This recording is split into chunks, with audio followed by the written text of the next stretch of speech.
had just managed to lower the rifle when the entire hillside in front of me shook, as if a body carrying impossible weight had come down hard against the earth. The bull bison was already gone, crashing away through the timber, but the roar still rolled between the trees, lower and longer than any animal sound I had heard in nearly 20 years of working in the backcountry. Dirt, pine needles, and dry leaves burst into the air around the base of an old tree ahead of me. When the dust finally settled, I saw a Sasquatch nearly 9 feet tall, sitting with his back against the trunk. One side of his body had been torn open and blood had soaked deep into the golden-brown hair along his ribs. He did not try to run. He did not bare his teeth. He looked straight at me and waited to see what I would do next. "Hello, everyone. Victor here, and tonight I want to take you into the forest along the northern edge of Yellowstone, near Gardner, Montana, where a licensed hunting guide named Colton Vance claimed he saved the life of a Sasquatch after a violent attack by a bull bison. Our team gathered and shaped this account from community records, witness discussions, and years of material, shared among Bigfoot research groups. We cannot fully verify whether it describes a real event, an encounter that grew in the telling, or a modern legend built around a real stretch of wilderness. So listen with an open mind. If you believe that even the most legendary beings may sometimes need human kindness, leave the word Sasquatch in the comments below. Colton's story began on an early September morning. Colton Vance had turned 41 that summer. He had spent almost 20 years working across the forests and open grasslands north of Yellowstone, where the line between the national park and federal forest land was so hard to recognize that only people who had lived in the region for years could point out exactly where one jurisdiction ended and another began. He worked as a licensed hunting guide, leading visitors from across the United States on elk hunts, white-tailed deer hunts, and occasional black bear hunts while following the limits, tags, and hunting seasons established by Montana Fish, Wildlife, and Parks. His work had never been as simple as carrying a rifle and finding an animal. Most of his days were spent studying terrain, tracking the seasonal movement of herds, checking water sources, watching weather systems, and making sure that clients, who often had little true wilderness experience, returned safely. A responsible guide had to understand nearly every large animal that might appear in that country. Colton knew how grizzly bears behaved in the fall when they were building fat for winter, how elk moved when pressure increased near the beginning of hunting season, how black bears used creek bottoms and berry patches, and how a nervous deer might warn a person about danger hidden farther ahead. Most important to what happened that morning, Colton also knew the behavior of wild bison. The herds moving through the Yellowstone region were part of one of the largest remaining wild bison populations in North America. They were massive animals that visitors often underestimated because they appeared slow and heavy while grazing. Colton never made that mistake. He knew a mature bull could change direction quickly, accelerate faster than most people expected, and cover open ground before an inexperienced person understood that a warning had become a charge. That early September morning, Colton was not guiding clients. He had gone alone, the way he often did on weekdays before the main hunting season began, to inspect a route he planned to use, with a group arriving the following weekend. Heavy rain had moved through the high country during the first part of fall, and he wanted to make sure no fresh washouts, fallen trees, or damaged crossings had appeared. He also wanted to judge the amount of large animal activity in the area before bringing guests into it. A route that looked safe on a map could become dangerous when a bull bison, a cow with a calf, or a feeding grizzly began using the same ground. Colton left before sunrise. He drove his pickup truck to the end of the last dirt road that could be traveled safely, parked beneath a stand of lodgepole pines, and continued on foot. He carried a light backpack binoculars, a small notebook, a water bottle, a compact first aid kit, and a rifle over his shoulder. The rifle was not there because he expected to shoot anything. Carrying protection while moving alone through country used by grizzlies, bison, and other large animals was a basic part of his safety routine. The notebook was just as familiar. Since the beginning of his career, he had recorded unusual tracks, damaged trail structures, fresh bear sign, water conditions, and anything else that might matter when clients entered the area later. The morning felt exactly like early September in the Montana high country. Cold air sharpened each breath without becoming painful. Dew covered the taller grass. The first sunlight passed through the lodgepole pines at a low angle, leaving pale gold bands across damp earth and dark tree trunks. The forest smelled of cold soil, pine resin, wet bark, and the faint smoke of distant wood stoves from homes far below. After almost 20 years in the profession, Colton still had not grown tired of mornings like that. As he moved through the route, he remained especially aware of the season. September demanded more caution from anyone working around wildlife in that region, because it fell near the height of the bison rut, a period that normally lasted from around the middle of July through the end of September. During those weeks, adult bulls carried high levels of testosterone and became more aggressive, more territorial, and less predictable. They challenged one another for breeding access, but their aggression was not always limited to other bulls. A person, horse, vehicle, or animal that came too close could be treated as a threat even when no challenge was intended. Colton did not know that from a training manual alone. He had seen it. Years earlier, an inexperienced guest had tried to move closer to a solitary bull for a photograph because the animal looked calm. Colton had recognized the lifted tail, lowered head, and small sideways movement that came before the charge. He grabbed the man by the back of his jacket and dragged him behind a thick fallen tree only seconds before the bull crossed the place where the guest had been standing. Since then, Colton had never allowed a client to judge a bison's mood by appearance alone. That morning, he had already seen a small group of 8 to 10 bison grazing in an open meadow about half a mile away. Following a rule so deeply practiced that it no longer required thought, he changed his route to keep more distance between himself and the herd. He had no reason to approach them, and he wanted his scent and movement to remain outside their attention. The first part of the morning passed with the quiet order Colton valued. A woodpecker struck a dead trunk in a steady rhythm. Light wind moved through pine needles. Somewhere in the brush, a deer stepped carefully over dry branches. Water moved faintly over stones in a creek farther down the slope. There was nothing to suggest that, within an hour, Colton would see something that would change how he understood the forest, his profession, and himself. At around 9 o'clock, he stopped beside a narrow wooden bridge crossing a dry creek bed. 2 boards had softened with rot, and one support had shifted after the recent rain. He opened the notebook and began writing down the repairs that would be needed before he allowed clients to cross. That was when a sound came from the west, perhaps a quarter of a mile away, and pulled his attention completely away from the bridge. The first part was a deep, muffled bellow. Beneath it came the hard pounding of hooves striking earth in rapid succession.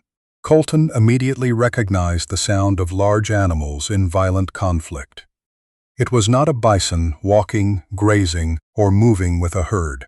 It sounded like a bull in a close fight, possibly challenging another male over breeding rights or territory. Such battles were not rare during the rut, but they were dangerous for anyone standing nearby. Then Colton heard something else mixed into the noise. A second roar rose beneath the bison's bellow. It carried a different pitch, a longer shape, and more depth than any sound he could match to the animals he knew. The first roar had the heavy, chest-driven quality of a bull bison. The second seemed to come from something with a larger chest and a throat capable of holding the sound far longer. It was low enough that Colton felt part of it through his boots before he fully heard it through the trees. He stood motionless with the notebook still open. For several seconds, he listened for direction, distance, and changes in intensity. He needed to decide whether he was hearing a natural conflict he should avoid or an unusual event that might affect the safety of the route. Even without clients present, his work required him to assess large animal activity in the country he used. If some unknown animal or abnormal behavior was occurring near the trail, he needed to know before bringing a group there within days. The sounds continued for about 30 seconds without weakening. A heavy impact shook through the ground. The bison bellowed. The second roar answered, longer and rougher. Brush cracked. Something large struck a tree or was driven against it. Colton later admitted that professional responsibility was only part of what made him move closer. Curiosity also played a role, and it was a deeper curiosity than the ordinary desire to see two bulls fighting. He had spent most of his adult life learning the sounds of that country. The second voice did not belong to anything in his experience. He checked the rifle over his shoulder, not because he intended to interfere. Shooting into a struggle between wild animals would violate every conservation principle he followed. He only wanted to make sure he had a way to defend himself if the fight suddenly came toward him. Then he began moving west, keeping his body downwind and placing each step carefully so his scent and noise would not reach the animals too soon. The forest grew thicker for a short distance. Lodgepole trunks stood close together, and low branches forced him to angle sideways through several gaps. As he approached a more open section of timber, the impacts became stronger. The ground trembled lightly. Each time bodies collided ahead. The unknown roar came again, now clear enough that Colton felt his entire body shift into a level of alertness he had never known before. It was not panic. It was the old survival response that arrives before thought, when the body recognizes danger that the mind has not yet named. He stopped behind the last row of pines before the clearing. His breathing remained controlled, but his pulse had quickened. Nearly 20 years in the field had taught him that familiar dangers were often easier to manage than unknown ones. A grizzly, a charging bison, and a wounded elk all had patterns. They could still kill a person, but Colton understood the signs that came before action. The sound ahead was forcing him to reconsider the limits of what he knew within only a few seconds. Standing there, he remembered the first guide who had trained him, an older man who had spent 40 years in the profession before retiring. That man had once said that no matter how carefully people mapped a forest, measured its animals, and filled books with observations, wild country always kept something outside the pages. At the time, Colton thought the old guide meant unusual weather, animal behavior, or human mistakes. Behind those pines, the words returned with a different weight. He considered leaving. Turning back would have been reasonable and consistent with the rule of non-interference he had followed throughout his career. He had no clients with him, no injured person to rescue, and no legal reason to place himself near a violent animal conflict. But if a new species, an unknown large animal, or some dangerous change in behavior was occurring in a place where he intended to guide people within days, he needed to understand enough to protect them. Colton drew a slow breath, checked the rifle one final time, and moved toward the opening. He stepped quietly, keeping the trees between himself and the sound for as long as possible. The confrontation ahead seemed to reach one final violent peak. A heavy body struck the ground, branches snapped. The unknown roar rose through the timber, long enough to make the muscles in Colton's shoulders tighten. He could not have imagined that the next few minutes would reshape the way he understood hunting. The forest he had served for nearly 20 years, and the kind of man he wanted to be for the rest of his life. Colton stepped beyond the last row of pines, with the rifle held firmly in both hands, though he still had not chambered around. His eyes swept the open timber ahead, expecting to see the final moments of the violent struggle he had been hearing. Instead, he found sudden silence. The change was so complete that it felt heavier than the roars had. The entire clearing seemed to hold still at once. For nearly 10 seconds he heard only the wind moving high in the branches and the quick beat of his pulse. Then hoofbeats struck the ground to his left. About 100 feet away, a mature bull bison came through the open timber at full speed. It ran away from Colton, crossed the clearing, and disappeared into another stand of trees without slowing. From its size, shoulder height, and the ground it covered in only a few seconds, Colton estimated that the bull weighed close to 2,000 pounds. What disturbed him most was not the animal's size, but its behavior. This was not the irritated retreat of a bull ending a contest. The bison was fleeing. Its stride was extended, its head held forward, and its movement carried the blind urgency of an animal that had decided survival mattered more than territory. Colton had watched bison face black bears, wolves, vehicles, and people. Mature bulls during the rut did not easily abandon ground, and they rarely ran from an opponent unless they had been overwhelmed or badly frightened. Even a grizzly might be challenged rather than avoided. Watching a full-grown bull leave with that degree of urgency told Colton that whatever had been fighting it was not an ordinary rival. He moved forward several steps, scanning the clearing and keeping the rifle down but ready. The ground revealed the violence that the silence now concealed. Across an area roughly 30 to 40 square feet, earth had been churned into deep furrows, hoof marks cut in several directions. Pine needles had been scraped away. Young trees, 3 or 4 inches thick, had snapped close to the base. Larger trunks held fresh gouges in the bark, some so high that Colton had to lift his arm above his head to compare their position. At first he thought the marks might have been made by the bison's horns while the bull swung its head. Several could have been.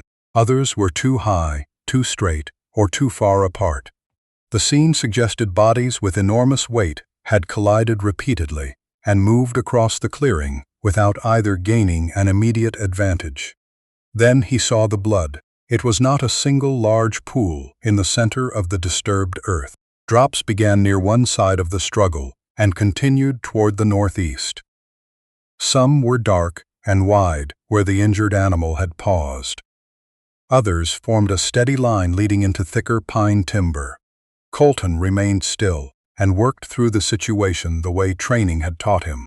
The simplest explanation was that an elk, black bear, or perhaps even a grizzly had crossed into the path of an aggressive bull during the rut. The bison had gored the animal, and the wounded animal had escaped into the forest. Such a case needed to be assessed because a large animal in severe pain could become unpredictable, especially near a route that clients would soon use. He had dealt with wounded wildlife before. Sometimes he found an elk struck by a vehicle that had managed to travel far from the road. At other times, he helped rangers locate a bear injured in a fight or an animal caught in abandoned wire. The correct procedure was to confirm the species, judge the seriousness of the wound from a safe distance, and report the location so trained personnel could respond if necessary. Colton began following the blood trail.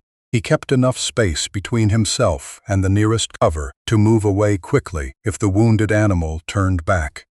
His eyes tracked the drops, broken branches, disturbed needles, and every depression in the soil. The first detail that challenged his theory appeared within a short distance. Beside the blood were long, broad footprints. At first, he thought the bison might have crossed the same line.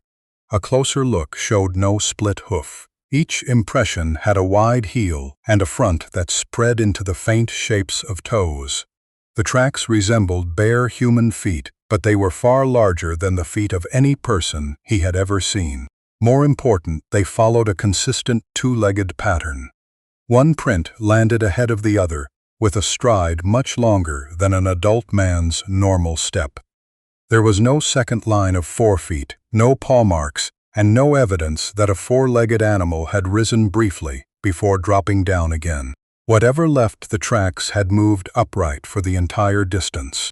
Colton knelt beside one of the clearest prints and placed his hand next to it. The footprint extended well beyond his fingers and wrist. He had no measuring tape in his pocket, but years of reading sign allowed him to estimate that it was much longer than an ordinary boot. The heel had sunk deep, and the outer edge carried more weight, possibly because the injured being was leaning away from the wounded side. A different kind of unease entered him. Tracking a wounded bear or elk demanded caution, but it did not challenge his understanding of the animals living in that forest. These prints did. The shape, size, stride, and two-legged movement did not match anything he had been trained to identify. He considered returning immediately and contacting the Forest Service or local rangers. The most basic safety rule of backcountry work was not to continue into an unknown situation without support. But the blood trail kept going, and the injured being had already traveled farther than Colton expected after a collision violent enough to drive away a bull bison. Professional duty and curiosity pulled him forward. He shifted the rifle into a position where he could bring it up quickly, though he still did not chamber around. Then he followed the prints deeper into the trees. The terrain rose gradually. Pines stood closer together, and sunlight reached the ground only through narrow spaces in the canopy. Colton estimated that he had traveled about 1/3 of a mile from the clearing. For a badly injured animal, that was a significant distance. The tracks remained long and purposeful. They did not wander in panic. They followed the easiest line through the timber, crossing between rocks and avoiding the thickest brush. The blood became less frequent. That might have meant the wound was beginning to clot. It might also have meant the injured Sasquatch had pressed a hand against the injury or changed posture to limit the bleeding. Colton could not prove either explanation, but the steady trail suggested awareness rather than confusion. As he moved farther, he noticed that the ordinary forest sounds had faded. Birds were no longer calling. Squirrels did not move along the branches.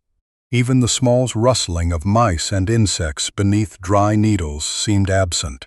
Colton had experienced quiet before storms and near large predators, but this silence felt wider, as though many animals had already recognized the passage of something they did not want to approach. He stopped again. He knew that the safe choice was to turn around, mark the location, and return with help. He stood in the shadowed timber for almost a minute, looking at the blood drops continuing ahead. What moved him forward was difficult to explain later. It was not simply curiosity. It felt like the understanding that a living being was at the end of that trail, injured and alone, and that leaving without knowing more would become a decision he carried for the rest of his life. Colton continued.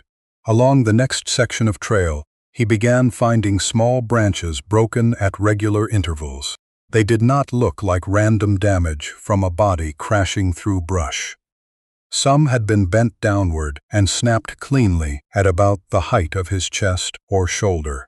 Others were broken on the side facing the route.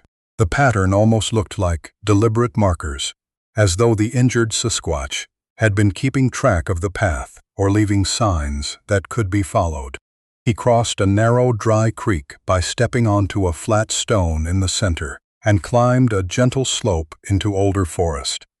The pines there were larger and spaced farther apart. Their canopy blocked most of the daylight, leaving only thin shafts of pale light across the ground. After another 15 minutes, Colton pushed past a low bush and stopped so quickly that his body locked in place. He later said the moment felt as long as an entire day, though it probably lasted no more than 2 seconds. About 40 feet ahead, resting against an ancient pine wider than 2 people could reach around, sat a Sasquatch. The Bigfoot was not crouched in preparation to attack. He was half-seated, half-supported by the tree, with both long legs stretched across the pine needles. His posture showed exhaustion. Even while seated, the size of his torso and the length of his limbs told Colton that standing height would exceed 8.5 feet and might approach 9 feet. Hair covered the entire body. It was light golden brown, similar in some ways to the coat of a high-country grizzly, but warmer and more even in color. Thin bars of sunlight gave parts of it a faint gold cast. The hair was thick, longer at the shoulders, upper arms and thighs, and tangled with mud along the lower legs and left side. The wound ran along the left ribs. It was a deep tear nearly 2 feet long, and blood had dried into a dark mass across the surrounding hair.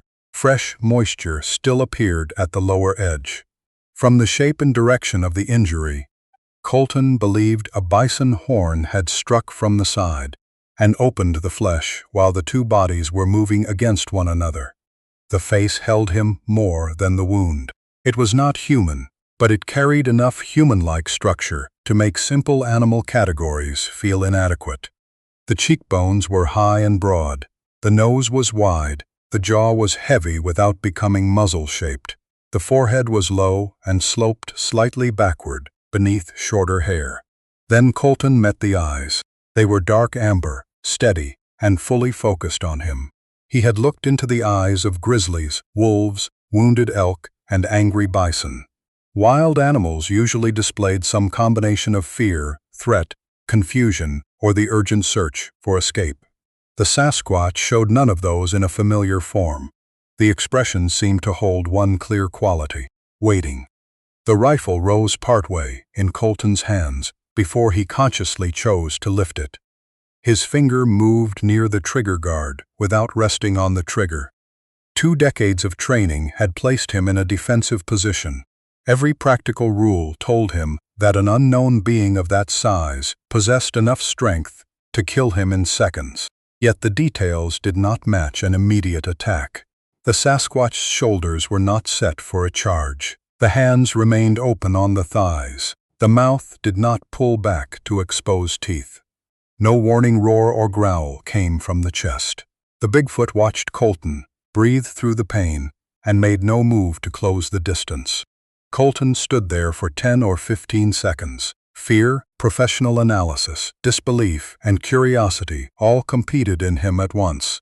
The Sasquatch could have been dangerous. Size alone made that obvious.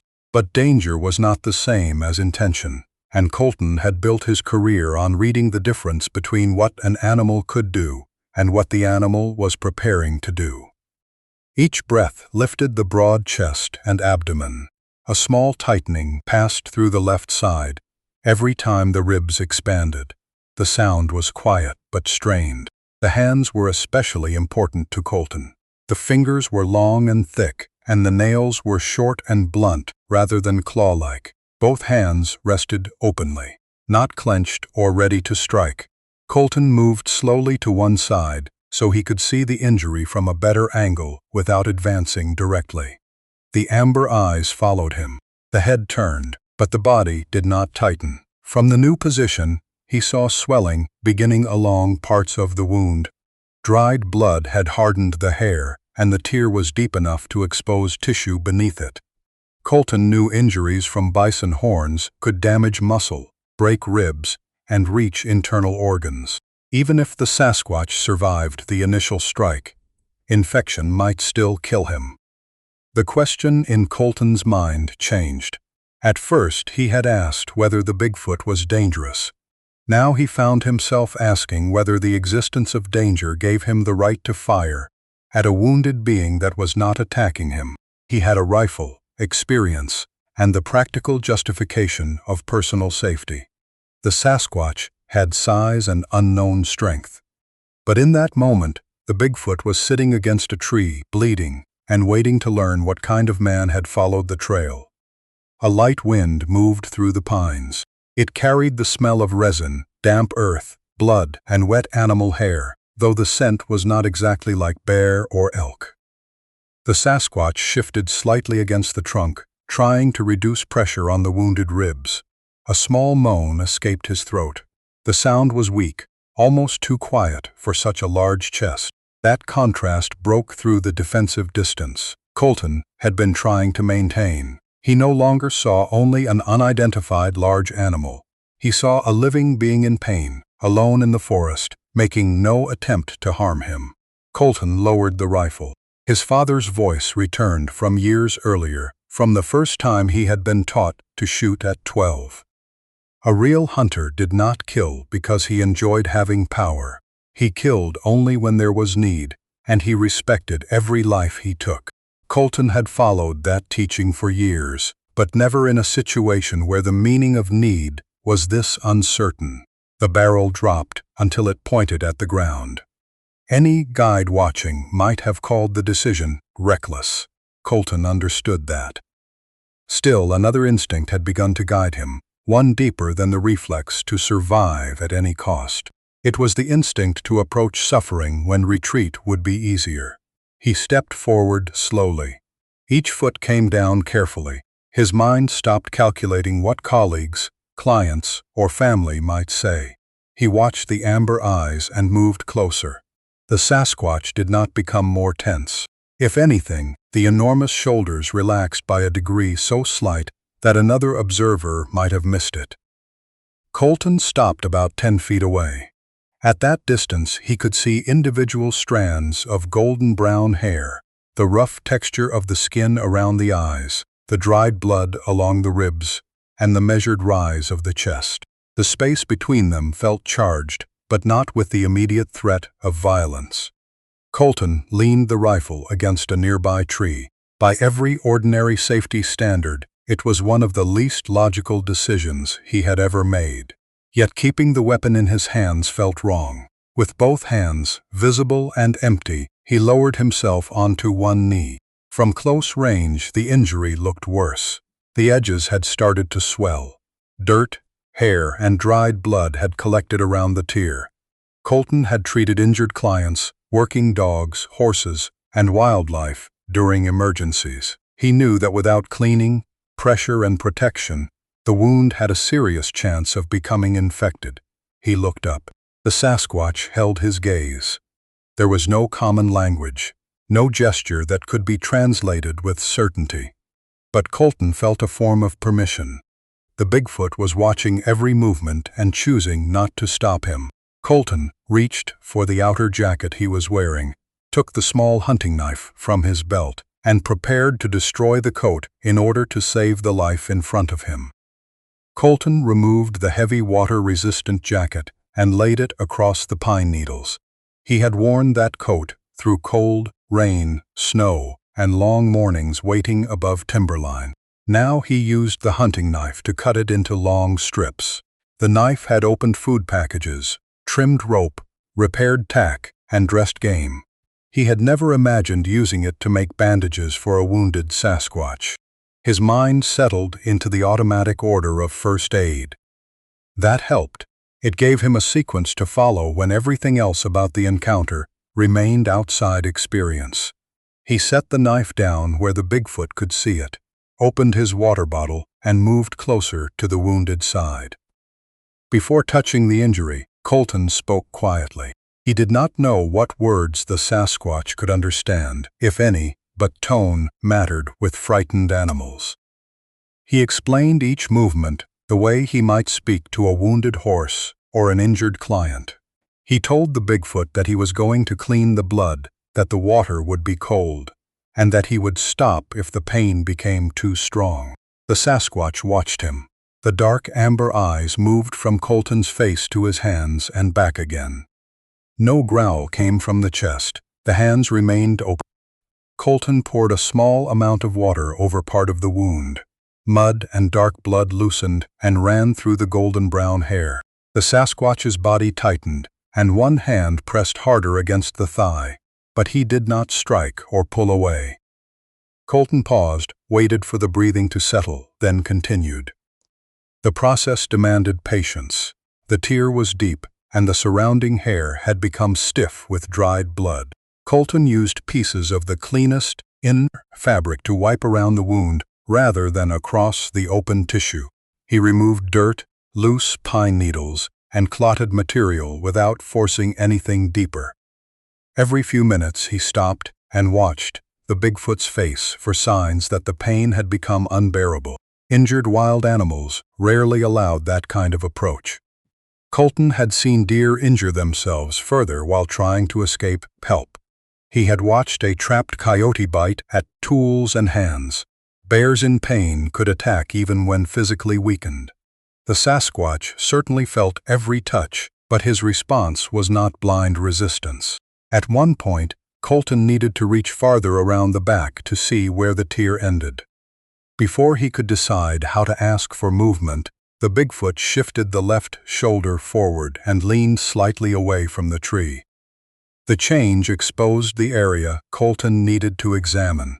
It was controlled, deliberate, and timed to his attempt. That was the first moment Colton understood that the cooperation was active. The Sasquatch was not simply too exhausted to resist. He was following what Colton was doing and adjusting his body to help. Colton continued talking. At first, the words were simple reassurance. Then, because silence felt too heavy, he began speaking about the forest and the work that had brought him there. He said he had spent years trying to keep inexperienced people from making careless choices around animals. He talked about teaching clients to respect distance, about refusing unsafe shots, and about believing that a hunter should know far more about preserving life than taking it. By ordinary logic, the Bigfoot could not understand the sentences. Still, whenever Colton spoke, the small ears partly hidden beneath the hair seemed to angle toward him. The amber eyes remained focused. The Sasquatch responded to tone, rhythm, or perhaps more than Colton could prove. After cleaning the wound as well as the limited water allowed, Colton folded several strips into a thick pad. He placed the material carefully over the deepest part of the tier and applied light pressure. The Sasquatch drew a heavier breath. Muscles tightened beneath the hair, then slowly released. Colton wrapped the longer strips around the ribs. The body was so broad that he had to connect pieces of fabric together. He moved behind the left shoulder, reached around the back, and pulled the cloth beneath the opposite arm. Each time he needed the Sasquatch to change position, the Bigfoot moved slightly in the necessary direction. At one point, the enormous chest expanded and held for a few seconds, allowing Colton to pull a strip tighter and secure the pressure pad. The action resembled a person deliberately holding still during treatment. Colton had never seen that level of cooperation from any wild animal. The work lasted about 15 minutes, though the intensity made it feel much longer. Throughout the entire process, the Sasquatch never raised a hand against him. There was no sudden grab, no defensive swipe, and no attempt to force distance. Pain showed through the breathing and brief tightening around the eyes, but the Bigfoot remained present and aware. When the final strip was in place, Colton tied the cloth securely without making it so tight that breathing became difficult. The bandage was crude compared with treatment in a clinic. It could not repair damaged ribs or internal injuries, but it covered the open tissue, limited further contamination, supported the torn area, and might reduce continued blood loss. Colton leaned back and studied the result. The Sasquatch's breathing remained heavy, but it had become more regular. The fresh bleeding at the lower edge had slowed. The pale strips of Colton's coat looked almost insignificant against a body of that size, yet they stayed in place. He knew the help was temporary. Infection remained possible. Internal damage might already be severe. A being of that size would need water, rest, and food, and Colton had no way to provide long-term care. He could not call an ambulance, lead the Sasquatch into a clinic, or explain the patient to emergency dispatch without bringing a crowd into the forest. Still, he had given the Bigfoot a chance that had not occurred 15 minutes earlier. Colton sat on the pine needles with his hands resting on his knees. Physical exhaustion arrived after the concentration ended. Beneath it came excitement, disbelief, and a deeper change he could not yet name. For nearly 20 years his profession had been built on reading, managing, and sometimes controlling the wild. That morning had shown him the limits of control and the danger of believing that familiarity meant complete understanding. He looked into the amber eyes again. The guarded waiting he had first seen was no longer there in the same form. The Bigfoot's expression had softened. Colton knew human beings often assigned familiar emotions to animals, and he did not want to exaggerate what could not be proven. But he had spent most of his adult life observing posture, gaze, muscle tension, and response. Something had changed between them. It might have been trust. It might have been relief. It might have been the recognition that Colton had chosen not to harm him when harm would have been easy. They remained almost motionless while wind moved through the branches. The Sasquatch's breathing grew more even. Colton became aware that he had entered a moment few people, if any, had experienced in that way. This was not a distant sighting, a track, a recording, or a shadow moving across a road. He was kneeling within a few feet of a living Sasquatch who had allowed him to clean and bandage a wound. The realization did not make him want to celebrate. It gave him a new burden. If the location became public, curiosity alone could destroy whatever safety the Bigfoot had left. Reporters, researchers, campers, trophy hunters, and people chasing fame might flood the area.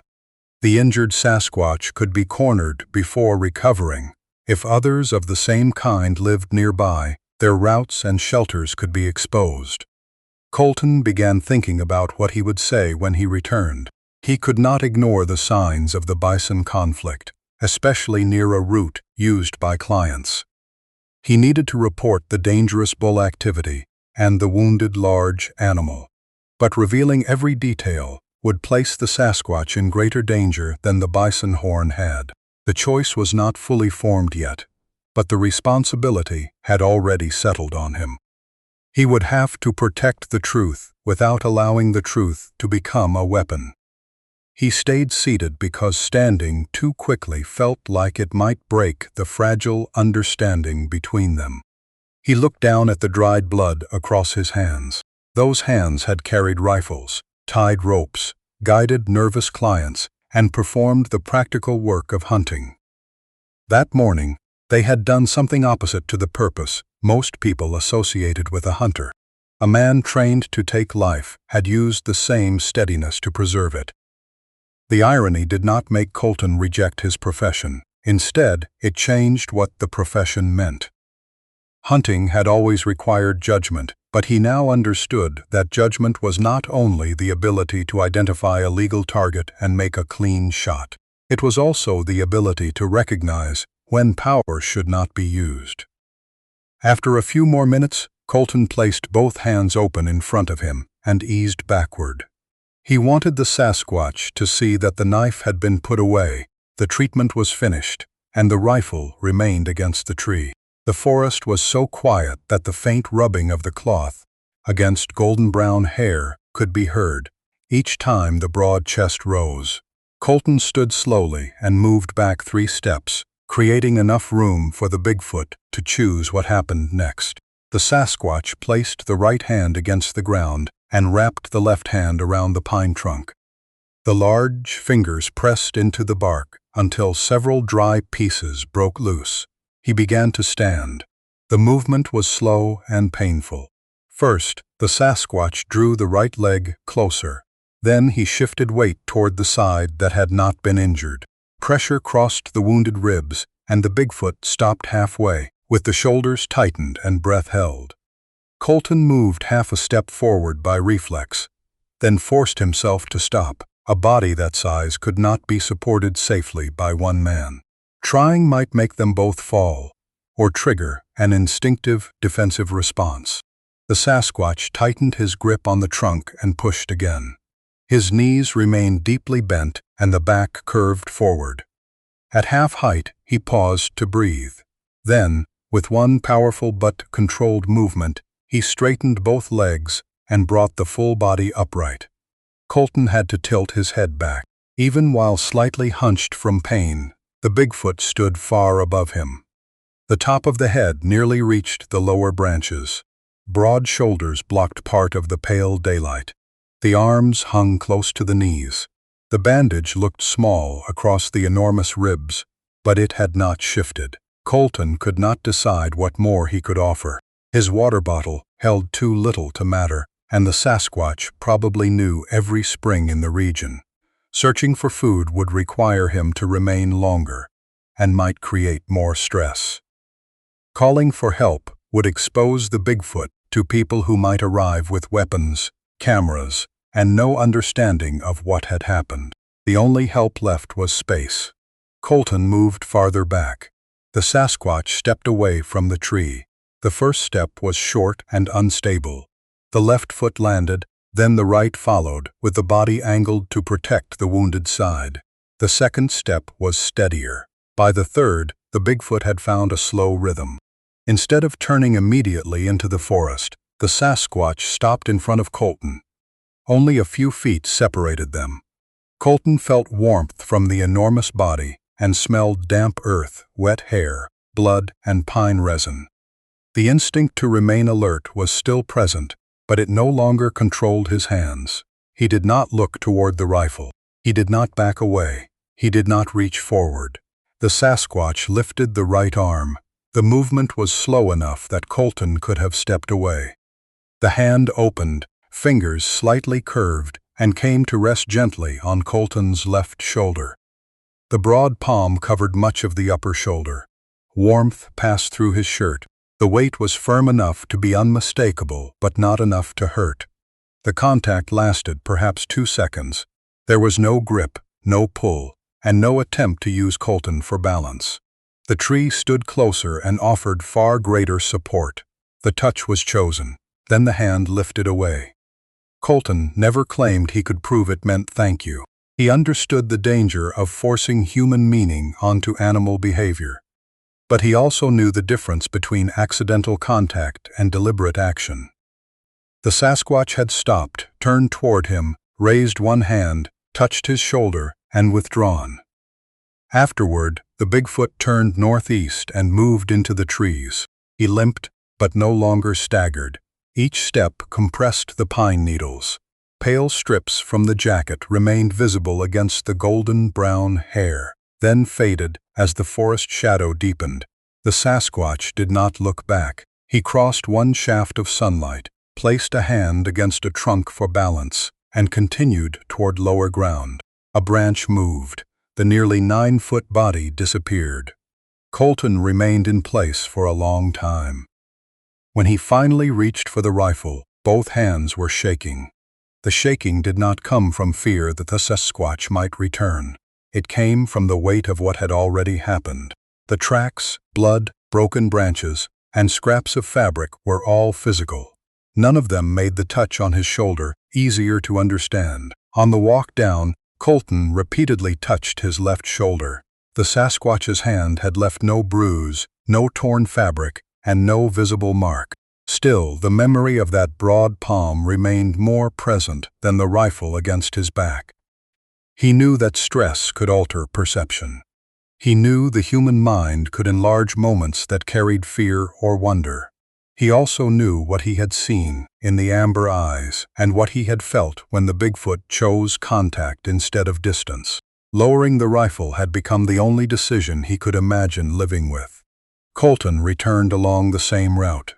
At the site of the struggle, the bull bison was long gone. The clearing remained torn apart. Hoofprints cut across the dirt. Young trees lay broken near the roots. Fresh marks scarred the larger trunks. Colton used his phone to take photographs from several angles and recorded the coordinates in his notebook. He did not photograph the Sasquatch. During the treatment, reaching for the phone had never entered his mind. That afternoon, Colton drove to a ranger station near Gardner and met Ranger Bo Tillman. Bo had known him for years. They had worked together during bear warnings, searches for injured animals, and situations where hunting clients became lost or stranded. Bo knew Colton as a man who reported details in a short, organized way. That day, Colton took too long to explain something that should have been simple. He reported evidence of a violent encounter between a bull bison and an unidentified large animal. He provided the location and advised that people avoid the area temporarily. The bull might still be nearby, and any large animal injured badly enough to leave that amount of blood could behave unpredictably from pain. He did not mention the nearly 9-foot height. He did not describe the face, the dark amber eyes, the hands, the bandage, or the touch on his shoulder. Bo asked whether the injured animal had been an elk, black bear, or grizzly. Colton said he was not certain. That answer was not entirely false. He could not place the Sasquatch within any officially recognized category, but it was also not the complete truth. Colton understood that once he used the word Sasquatch, control would pass to other people. The report might move beyond the ranger station. Supervisors could contact additional agencies. Someone might leak the coordinates. News crews, researchers, tourists, and trophy hunters could enter the area before the wounded Bigfoot had time to recover. Bo studied him, but did not force the issue that afternoon. He and another ranger visited the site the following morning. Colton did not go with them. He provided a map, the coordinates, and the clearest description he could give without leading them to the exact tree where the Sasquatch had rested. The patrol found the disturbed clearing. Their written report described ground damage consistent with a violent confrontation involving a mature bull bison and another large animal. They recorded deep hoofprints, broken saplings, skid marks, blood and gouges on nearby trunks. They also found the bipedal tracks. The report did not call them Bigfoot prints. Bo described unusually long impressions with broad heels, a shape resembling bare feet, and a repeated two-legged stride. The clearest prints showed no boot tread. Several were damaged by dry soil and fallen needles, but the distance between steps exceeded the normal stride of an adult man. Following the trail, the rangers reached the old pine Colton had described only generally. There they found dried blood, a broad area of compressed pine needles where a large body had rested, and a piece of waterproof fabric caught on rough bark. Bo recognized the material. It matched the jacket Colton had worn on route inspections for several seasons. When Bo returned to the station, he placed the piece of cloth on the desk between them and asked again what had happened. This time, Colton told more of the story. He began with the tracks, then described the large bipedal figure at the tree. He said the animal was wounded along the left ribs and had displayed no aggressive behavior. He admitted that he had cut apart his jacket, cleaned the injury, and applied a pressure bandage. Bo listened without interrupting. Colton then described the height, the golden brown hair, the human-like structure of the face, the amber eyes, the hands with blunt nails, and the way the Sasquatch had cooperated during treatment. When Colton reached the moment of contact, Bo asked one question. "Are you sure you were fully alert?" Colton answered that he had never been more alert in his life. Bo did not write the word Sasquatch in the official report. He also did not release the coordinates. The conclusion stated that the physical scene supported Colton's account of a confrontation between a bull bison and an unidentified large animal. It confirmed that dried blood, bipedal impressions, compressed ground, and fabric matching Colton's jacket had been found where he said they would be. For Colton, that was enough. He did not require Bo to accept every interpretation. He only needed confirmation that the clearing, tracks, blood, and resting place had not existed inside his imagination.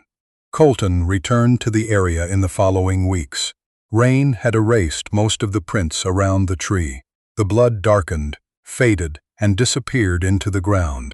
He found no body, no fresh bandage cloth, and no clear sign that the Sasquatch had remained nearby.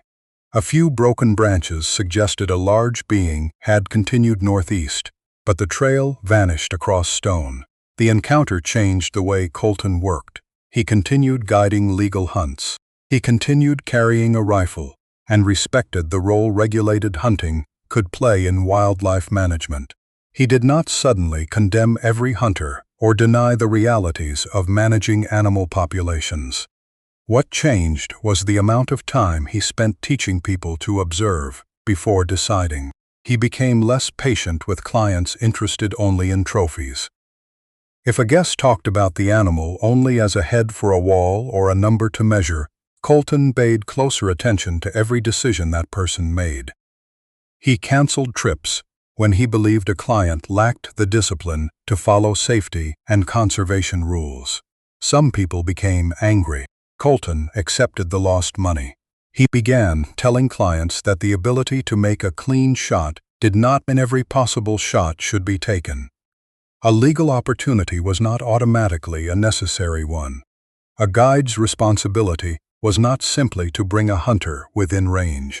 It was to make sure the person understood the animal, the conditions, the consequences, and the difference between taking a life responsibly and using power, because the law allowed it.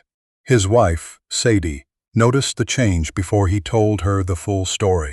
She remembered him returning from the forest with most of the outer jacket missing and dried blood across his hands and clothing.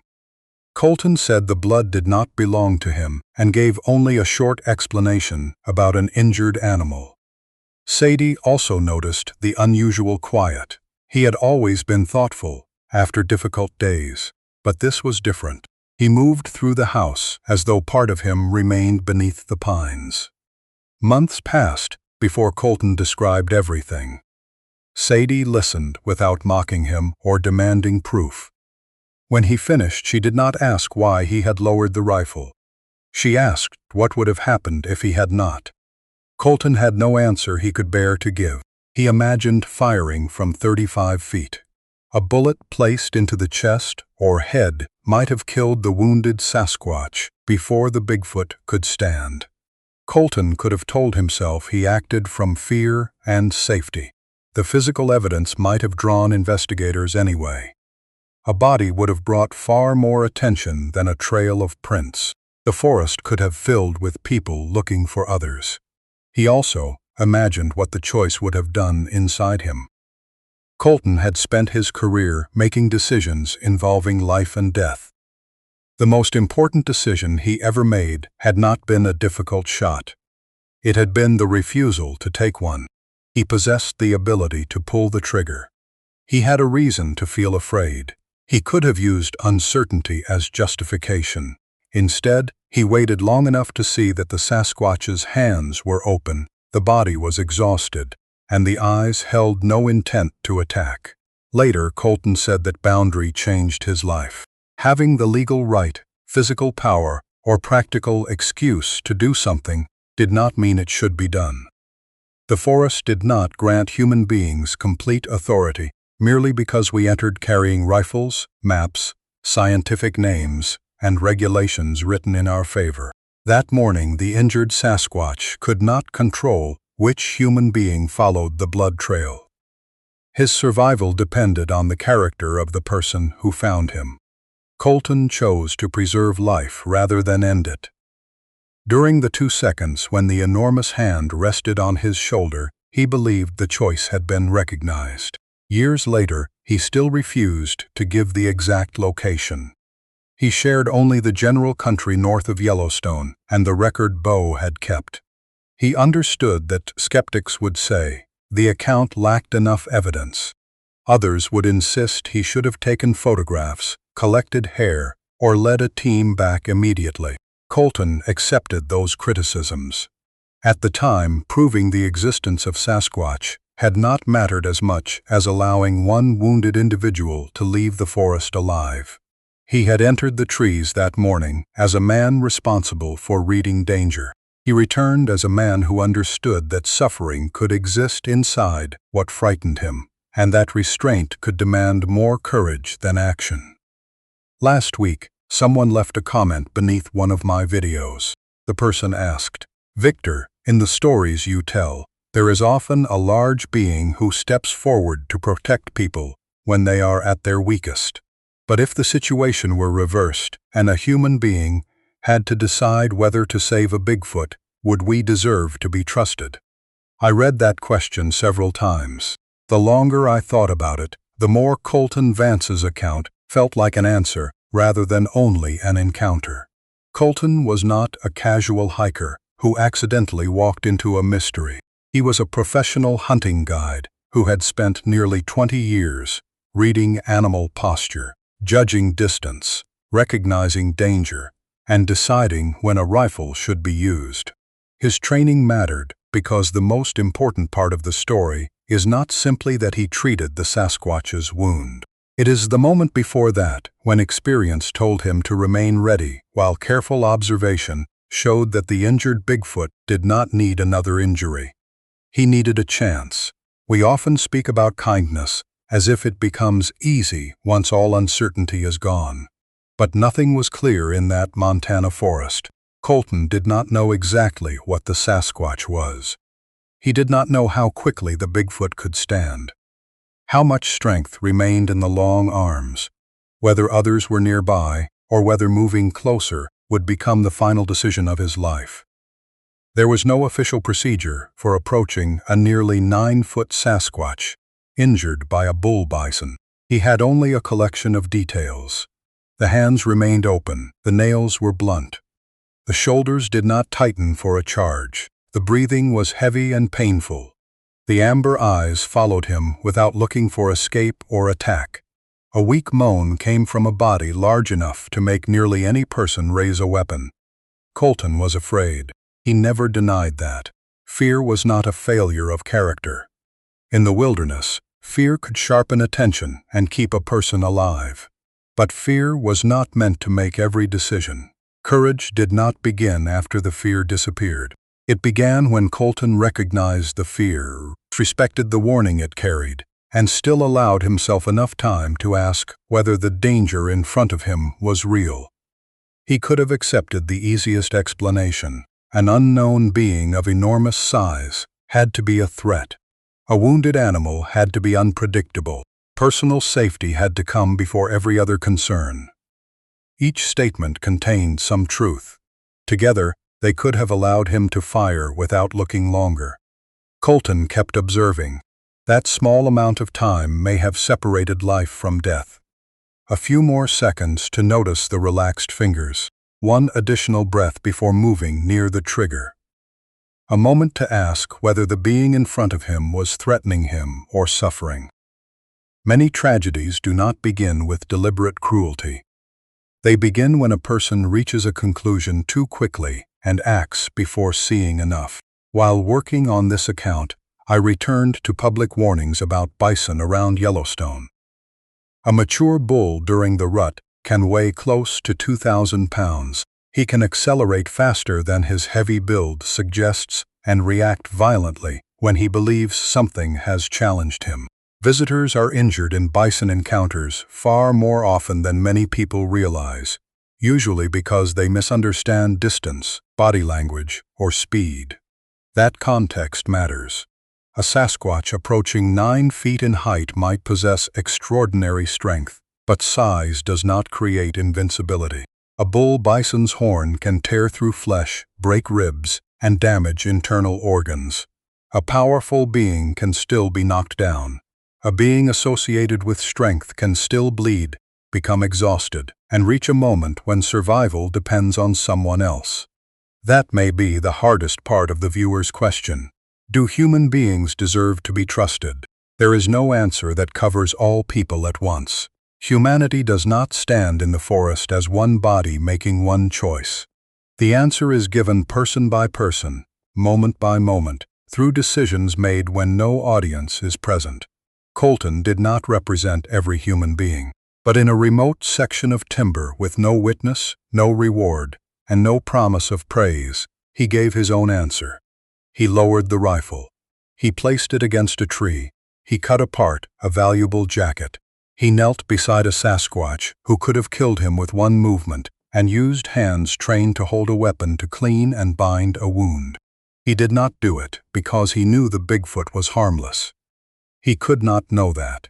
He did it because the evidence in front of him showed pain without aggression, and because he decided that uncertainty was not enough reason to end a life. Perhaps that is why the touch on the shoulder carries so much weight in this story. We cannot prove what the gesture meant. It may have been gratitude. It may have been a social action used by Sasquatch in ways people do not understand. It may have acknowledged help, trust, farewell, or something for which human language has no accurate word. What we can say is that the Bigfoot did not need Colton for balance. The tree was closer and more stable. The Sasquatch stopped, turned, raised one hand, touched Colton's shoulder, and withdrew before leaving the area. It was deliberate contact following a deliberate act of care. That is not scientific proof of meaning. It is evidence that the choice was noticed. There is another part of Colton's account that deserves attention. He did not abandon hunting after the encounter. That would have created a simple lesson, but not an honest one. Colton still believed in regulated hunting, conservation rules, and the responsibilities involved in managing wildlife. The change occurred in how he understood the person carrying the rifle. Before, skill had meant knowing how to find an animal, approach safely, judge distance, and make a clean shot when the law and circumstances allowed it. After the Sasquatch encounter, skill also meant knowing when not to use the shot. Restraint became part of competence, rather than the opposite of it. That distinction matters far beyond hunting. People often confuse the ability to act with the obligation to act. We believe that because we can expose a secret, win an argument, punish a mistake, fire a weapon, or use authority, the action must be justified. Colton's mourning in the pines suggests another possibility. Sometimes power is most clearly shown by refusing to use it when a weaker or wounded being is placed within reach. The Sasquatch was not weak in every sense. Even injured, he remained larger and physically stronger than Colton. Yet power had shifted. The Bigfoot was bleeding, exhausted, and unable to escape quickly. Colton had distance, a firearm, and the first decision. In that moment, the person with less physical strength held more immediate control over whether life continued. Colton's character became more important than the Sasquatch's strength. I keep returning to the way he described the amber eyes. He did not say they begged. He did not claim the Bigfoot communicated a sentence or made a human expression. He said the Sasquatch waited. That word respects the uncertainty of the encounter. The Bigfoot did not know what the armed man would choose. Colton did not know what would happen if he stepped closer. Both remained still while a decision formed between them. That may be why the story stays with me. It is not built around a chase, a roar at the edge of camp, or a figure crossing a road. Its center is a pause. A rifle is partly raised. A wounded Sasquatch sits against a tree. A man has enough fear to justify leaving or firing.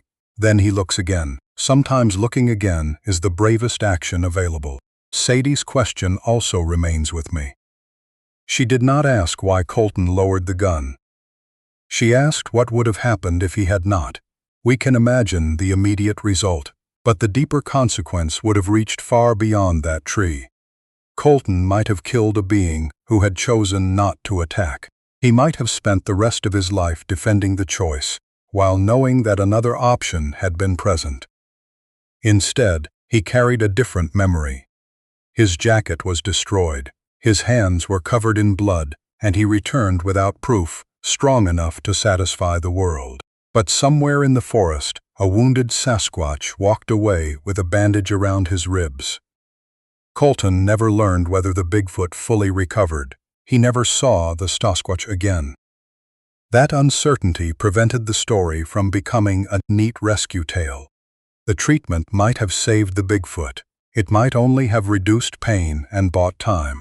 The Sasquatch may have reached others of his kind, found shelter, or died later from internal injuries. Colton could not control the ending. He could control only the part that belonged to him. That is often all any of us receive. We are not promised that kindness will solve everything. We are given one moment, one decision, and the chance to reduce harm rather than add to it. So I want to ask you the question in the most honest way possible. If you stood where Colton stood, with a rifle already in your hands and a nearly 9-foot Sasquatch watching you through dark amber eyes, how long would it take you to lower the barrel? What would guide you? Survival instinct? Professional experience? Compassion? Or the memory of a time when you were frightened, wounded, or misunderstood, and needed someone else to wait before deciding what you deserved?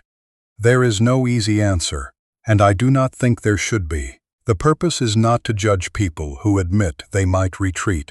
Walking away could have been reasonable. Calling for help might have been responsible under ordinary circumstances. The difficult question is what we do when fear offers us the fastest answer and observation suggests a more human one. Leave your answer in the comments. I read them all. The real ending does not belong entirely to Colton or to me. It forms each time someone imagines standing in that forest and decides what kind of person they would want to become before the next half-second passes. Remember, sometimes the most dangerous moment in the forest is not the encounter itself. It is the half-second before you decide what kind of person you are going to be. I'm Victor, and I'll see you in the next story.